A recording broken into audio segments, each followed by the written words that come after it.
Deixa eu te perguntar uma coisa. Você gostaria de viver de YouTube? Fazer seu próprio horário, trabalhar de onde você quiser e principalmente gerar muita receita? Pois é, hoje é a sua chance. O Alexandre Ocasio-Cortez. Não gostam. E tem algumas agendas deles que, mesmo você sendo democrata, eles têm uma unanimidade, que é patriotismo aos Estados Unidos, é terrorismo, então antiterrorismo lá é muito forte, independentemente de qual partido. Quando você pega uns caras pisando na bandeira americana... Como assim? O antiterrorismo é total tática globalista.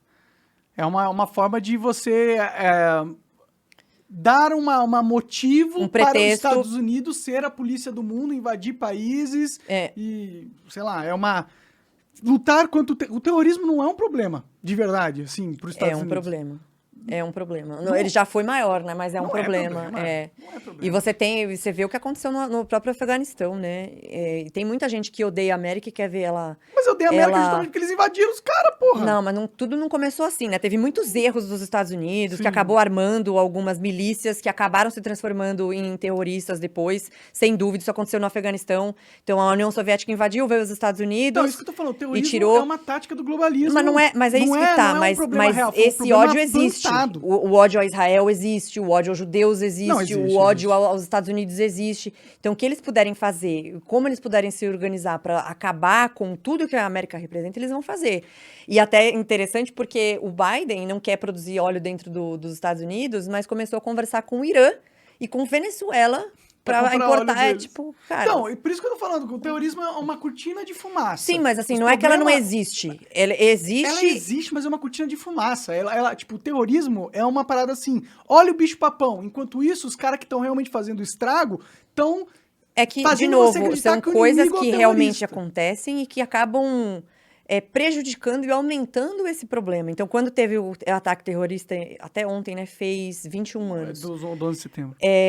Eles passaram tem um documentário no Netflix, não vou lembrar o nome, mas que eles falaram sobre o perigo que era passar a legislação do Patriot Act, que era uma legislação que aumentava os poderes do Estado dentro e fora dos Estados Unidos, para o combate ao terrorismo. Então, é um assunto complexo pra caramba. Sim. Mas que ele existe, que ele é um perigo, que ele é uma ameaça, isso sem dúvida nenhuma. Não, ele existe, é um perigo, é uma ameaça e foi financiado pelo globalismo. É isso que eu tô falando, entendeu? Eu sei que ele existe, eu concordo com você que ele existe. Mas ele é um inimigo, tipo... Assim, ó, eu tô tentando te fuder aqui. Aí eu crio um outro inimigo...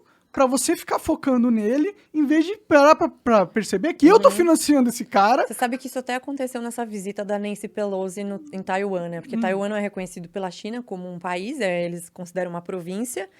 E os países no mundo que falam de independência de Taiwan e consideram Taiwan um país, a China vai lá e reclama. Teve até uma situação daquele jogador da NBA de falar isso e acabar defendendo a posição da China.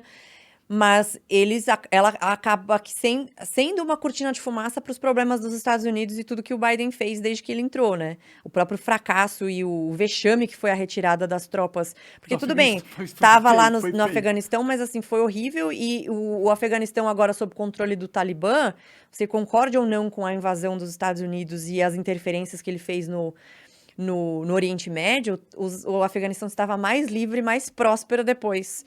E aí, depois que eles fizeram aquela retirada vergonhosa, as mulheres perderam totalmente seus direitos. Aqui de novo. Ferrou tudo lá. Sim.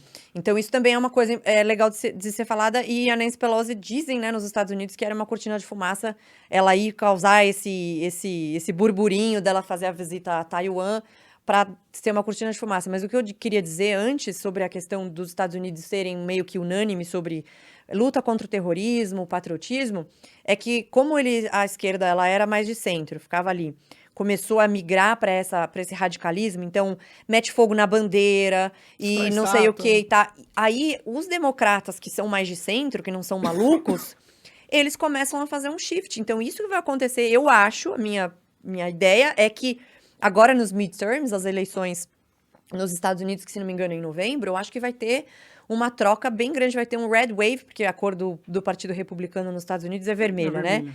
E vai ter uma onda republicana lá. O próprio Elon Musk sempre votou e financiou o Partido Democrata, né? Ele sempre fez doações para o Partido Democrata. Sempre fez. Teve um recall numa cidade do Texas, não vou lembrar o nome da cidade, mas esse recall Na verdade, não era um recall, foi um cara que se aposentou. Era uma cadeira de um congressman que sempre foi democrata, tipo, tradicionalmente democrata. Ele se aposentou e aí convocaram eleições só para esse período até os midterms, né? E quem ganhou foi a Mayra Flores, que é uma republicana latina. E o Elon Musk fez uma declaração no Twitter dizendo: é a primeira vez que eu voto numa republicana, a Mayra Flores e tal. Então, até esse tipo de cara, que sempre foi democrata, que gosta do Obama e tal, começou a votar nos republicanos por causa dessas pautas, um pouco mais voltados para as políticas que são praticadas e menos para o rótulo que elas têm e de quem é que está vindo. Sim, sim. Então, isso está acontecendo nos Estados Unidos e eu acho que acabou sendo um movimento, vai ser um movimento mundial. Essa ida para o extremo vai, na minha percepção e no meu wishful thinking, né, na minha vontade de que isso aconteça, eu acho que isso vai acabar trazendo a galera um pouco mais pro equilíbrio. Então esticaram a corda demais, Monark, demais. Né? Faz sentido. Tem muita gente que já tá de saco cheio, né? A maioria das pessoas não estão nem aí, eles só querem ter uma vida mais tranquila, mais próspera, não estão querendo salvar a porra do mundo. Eu concordo que a mola já foi aonde que tinha que dar, mas é que eu não sei se já foi, na verdade. Eu não sei se concordo. Pra mim, eu acho que ou a mola volta ou ela quebra. Então, mas depende da onde, né? Onde você tem garantias constitucionais mais fortes, como é o próprio caso dos Estados Unidos, lógico que eles estão atuando para piorar isso, mas ainda tem uma base constitucional muito forte, eu acho que é um pouco mais fácil de você fazer você Os Estados voltar. Unidos tá melhor